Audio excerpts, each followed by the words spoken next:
everyone, this is Miss Jenny Paris again. So welcome back to my channel. So this video ay ituturo ko po sa inyo kung paano po gagawa o mag-create ng SS online account. So sa previous video ko na itinuro ko, yun po ay kung paano po tayo kukuha ng SS number through online kung kayo ay hindi pa member ni SSS. So how set up password my SSS online account after getting an SS number as new member.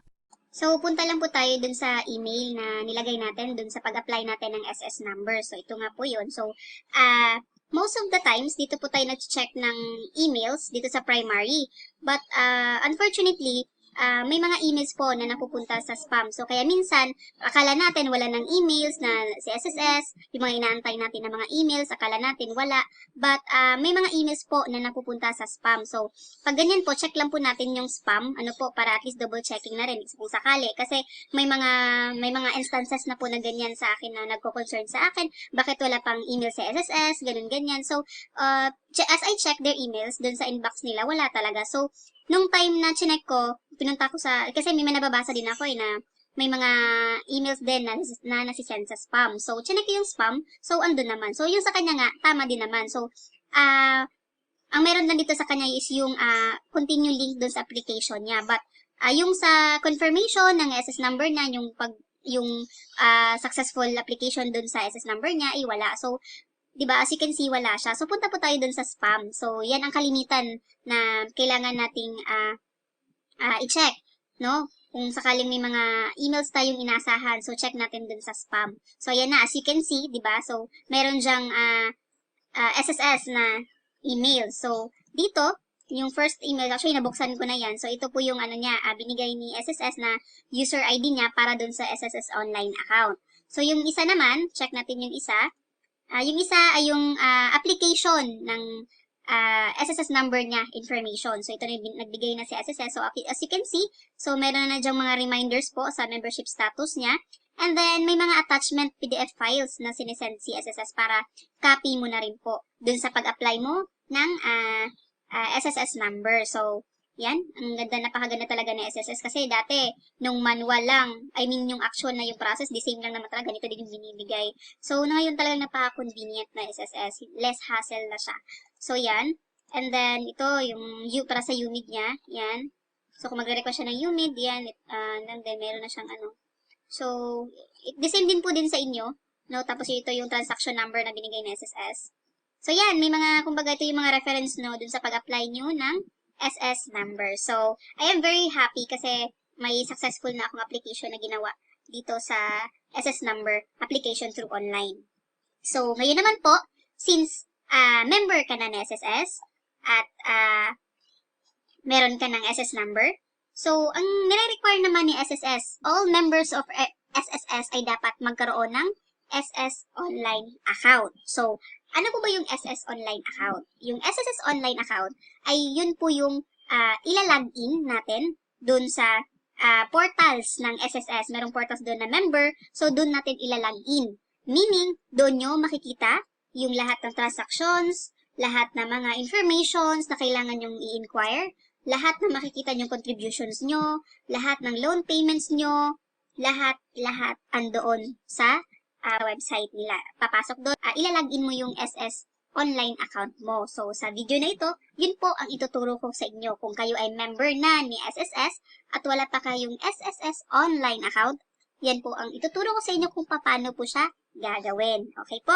So, punta po tayo dun sa spam. So, yan. So, ito po yung web registration natin dun sa SSS online account natin. So, nung last video ko, meron po tayo in-input doon na user ID para dun sa SS online account natin. So, ito na po yun. Yan, we would like to inform you of your user ID. So, yun yung gagamitin natin para dun sa paglalagin natin sa SSS portals.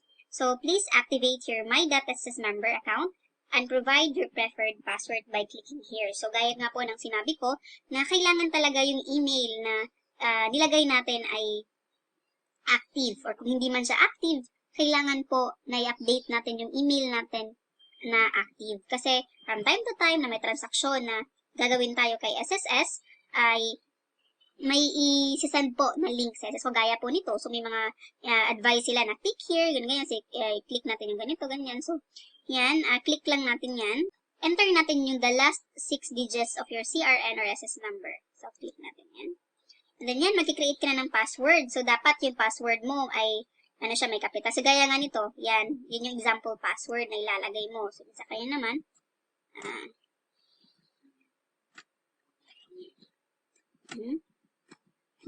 yan, confirm natin.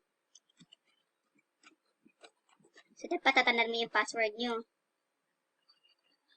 Yan, meron na siyang, so happy yan, meron na siyang SSS online account. Pili lang tayo din ng question. So, yung mga question dyan na mas madali na lang. Kung sakaling nakalimutan yung password nyo, so at least, or gusto nyo ma-recover yung password nyo sa SS nyo, at least may mga security question kayo na mas mabilis nyong sagutan. So, yan. So, pag okay na yan, click natin yung submit.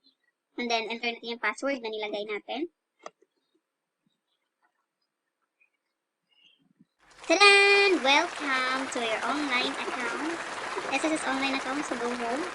And then, pag bukas mo, click mo lang yung maybe next time kasi para yan sa member survey consent. Yung magsa-survey ka. So, pwedeng X mo na lang yan or click ano. So, yan. Meron ka ng SSS online account, sister. So, kung okay na yung SSS online account mo, nakapag-create ka na ng SSS online account, at gusto mong ma-access yung account mo, gusto mong i-check yung contribution mo, gusto mong i-check kung may loans ka, gusto mong i-check yung mga loan payments mo, since member ka na ni SSS, click mo lang yung member.